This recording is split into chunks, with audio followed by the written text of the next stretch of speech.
आशा करता हूँ आप सब बहुत अच्छे होंगे। मेरा नाम है सिद्धांत अग्निहोत्री। स्टडी ग्लोस पे आपका बहुत बहुत स्वागत है। हम बात करेंगे इंडिया और क्लाइमेट चेंज की। दोस्तों, भारत को भी नेट जीरो टारगेट तो अचीव करना ही करना है। 2050 तक जीरो एमिशन सारे देश को ही करना है। Inter governmental panel on climate change IPCC ने ये बताया ना कि 1.5 डिग्री सेल्सियस मतलब 1.1 डिग्री सेल्सियस तो हो चुका है और 1.5 डिग्री सेल्सियस भी हो ही जाएगा। अब हम ये इरिवर्सिबल है एक तरीके से। तो ये बड़ी चौंकाने वाली रिपोर्ट थी और अभी conference of party COP26 meeting भी चल रही है। प्रधानमंत्री मोदी जो है वो ग्लासगो गए हैं अटेंड करने।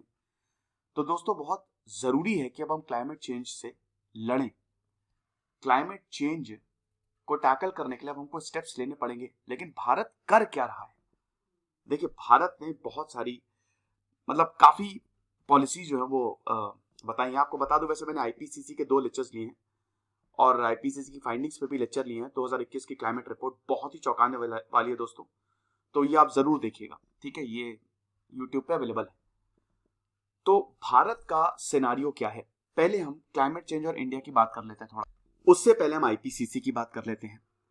Inter governmental panel on climate change, ये वही IPCC है जिसकी 2015 की रिपोर्ट को नोबेल प्राइज मिला था, मतलब 2008 की रिपोर्ट को, जब उसने बताया था कि 1.5 डिग्री सेल्सियस तक लिमिट करना, वरना बहुत बड़ा प्रॉब्लम हो जाएगी।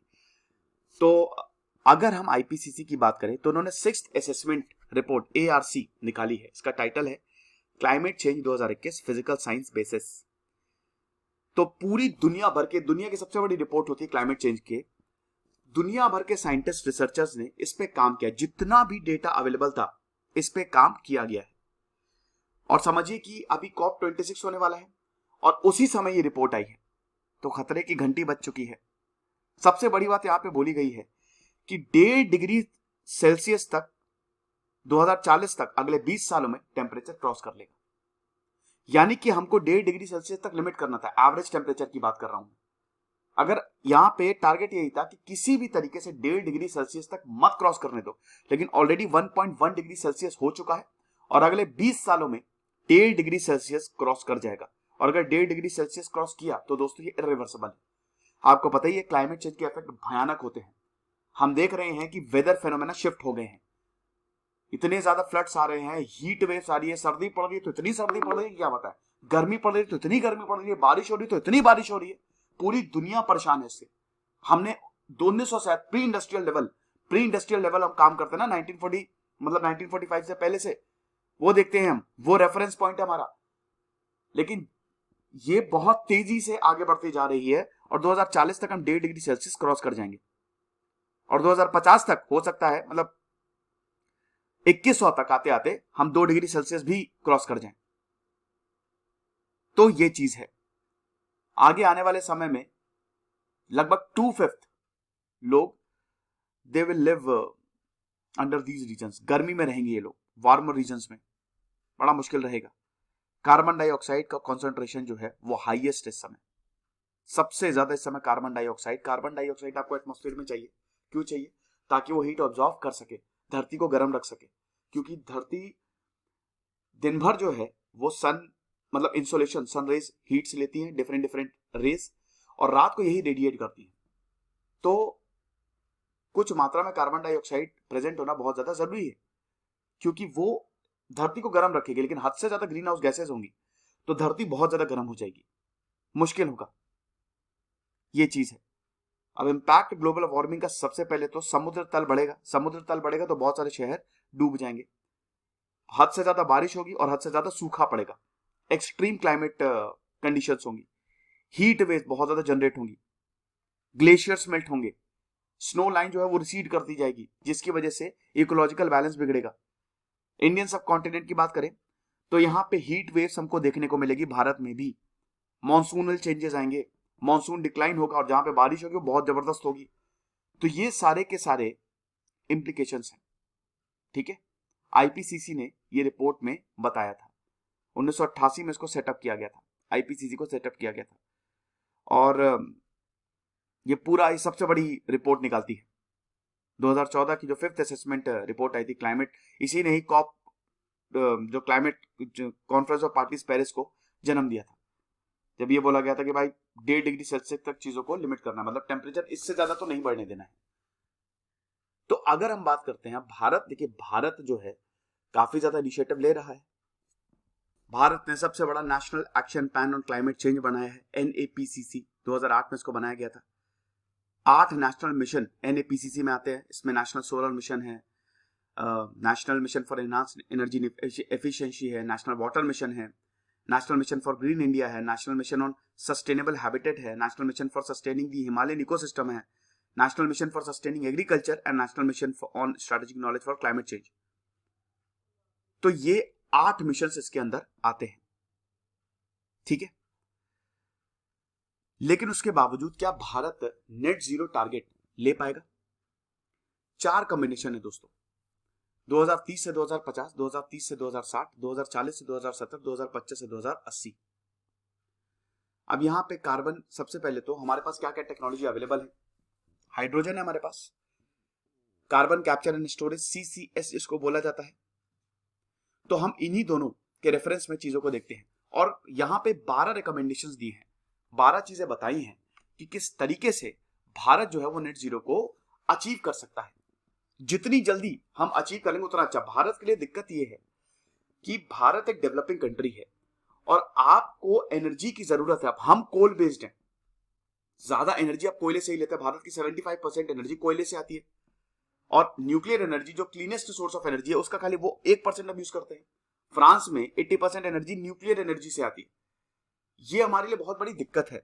तो अगर हम बहुत ज्यादा नेट जीरो की तरफ जाएंगे तो हमारा डेवलपमेंट हैम्पर होगा। अब डेवलपमेंट हैम्पर होगा तो हमको इकोनॉमिक लॉसेस भी तो होंगे ना, ये चीज है।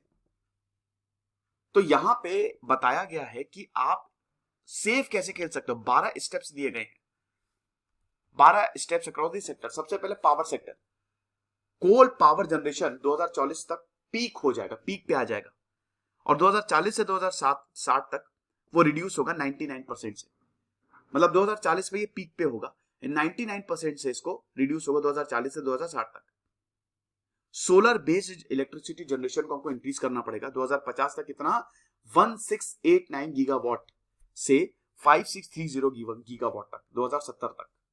करेंट कैपेसिटी अभी कितनी है?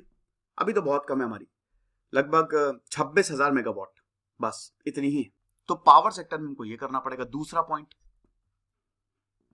विंड बेस्ड इलेक्ट्रिसिटी जनरेशन जो है उसको 557 गीगावाट से 1792 गीगावाट तक पहुंचाना होगा। यानी कि 557 2050 से 1792 गीगावाट 2070। अगर हमको जीरो नेट एमिशन करना है तो न्यूक्लियर बेस्ड इलेक्ट्रिसिटी जनरेशन जो है उसको 68 गीगावाट से 225 गीगावाट तक पहुंचाना होगा। याद रखिएगा 2050 की बात हो रही है। अभी तो हम wind based energy, nuclear based energy के आसपास भी नहीं है।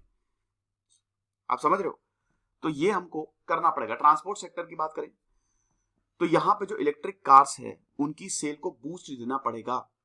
अगर हमको जीरो नेट एमिशन अचीव करना है तो इलेक्ट्रिक कार, इलेक्ट्रिक मोटरसाइकिल्स 2070 तक 84% तक होनी चाहिए। यानी कि हर 100 में से 84 लोगों के पास ये इलेक्ट्रिक कार्स होनी चाहिए या इलेक्ट्रिक साइकिल, मतलब इलेक्ट्रिक मोटरसाइकिल होनी चाहिए, ताकि हम पोल्यूशन को कम कर सके। इलेक्ट्रिक ट्रक्स की बात करें, फ्री ट्रक्स की बात करें तो 2070 तक 79% होनी चाहिए। बायोफ्यूल ब्लेंड की बात करें ट्रक्स एंड एयरलाइंस तो 84% तक होनी चाहिए, ताकि हम minimum green house gas emit कर सकें। क्या ये होगा? देखते हैं। इंडस्ट्रियल सेक्टर की बात करें तो कोल यूज जो है वो 2040 तक पीक हो जाएगा, जैसा कि मैंने बताया, और 2040 से 2065 तक इसको रिड्यूस करना है। हाइड्रोजन शेयर की बात करें, टोटल इंडस्ट्रियल एनर्जी यूज, इसको 15% से 19% तक इंक्रीज करना है 2050 से लेकर 2070 तक। इंडस्ट्रियल एनर्जी इंटेंसिटी जो है वो 54% 2015 से 2050 तक डिक्लाइन होगी और फिर 2050 से लेकर 2070 तक फर्दर 32% डिक्लाइन होगी। ये चीज है। बिल्डिंग सेक्टर की बात करें तो यहां पे जो electric use in the building है ये 45% 2015 से 2050 तक डिक्लाइन होगी और 2050 से 2070 तक और ज्यादा 2.5% डिक्लाइन होगी। रिफाइनरी सेक्टर की बात करें तो क्रूड ऑयल कंजम्पशन जो है वो 2050 तक पीक करेगा और उसके बाद 90% से डिक्रीज होगा 2050 से 2070 तक। तो भारत को क्लाइमेट चेंज से तगड़ा लॉस होगा, क्योंकि भारत वल्नरेबल कंट्रीज में से आता है। अगर क्लाइमेट रिस्क की बात करें तो जो क्लाइमेट चेंज के इंपैक्ट होंगे वो भारत को काफी तगड़े से इफेक्ट करेगा। $37 बिलियन का 2098 में ऑलरेडी इकोनॉमिक लॉस भारत ने झेला है ड्यू टू क्लाइमेट चेंज। अगर चीजों को नहीं बदला गया तो ये और ज्यादा होगा, चीजों को नहीं सही किया गया। तो अभी टॉप इंडियन कंपनीज जो हैं वो $100 बिलियन का लॉस झेलेंगी 2021 से लेकर 2025 तक क्लाइमेट क्राइसिस की वजह से। वर्ल्ड बैंक ने बताया कि क्लाइमेट चेंज जो है, जो इंपैक्ट्स हैं, ये भारत की जीडीपी लगभग 2.8% से कम कर देगा 2050 तक। यानी कि देश की जो आधी जनता है, स्टैंडर्ड ऑफ लिविंग उसकी घट जाएगी। तो खतरे की घंटी बज चुकी है और हमको कुछ ना कुछ करना पड़ेगा। मैंने एक नया चैनल बनाया दोस्तों, व्लॉगिंग चैनल को, तो आप उस चैनल पे जाइए। और जो अभी मैं नैनीताल गया था वहां पे व्लॉग्स, और जो मैंने मीटअप रखा था आपसे, तो उसके भी आज व्लॉग आज 12 बजे वो डलेगा। खुश रहिए, पढ़ते रहिए। जैसे सिद्धांत अग्निहोत्री साइनिंग ऑफ। डिस्क्रिप्शन और कमेंट बॉक्स में लिंक दिया। Thank you so much.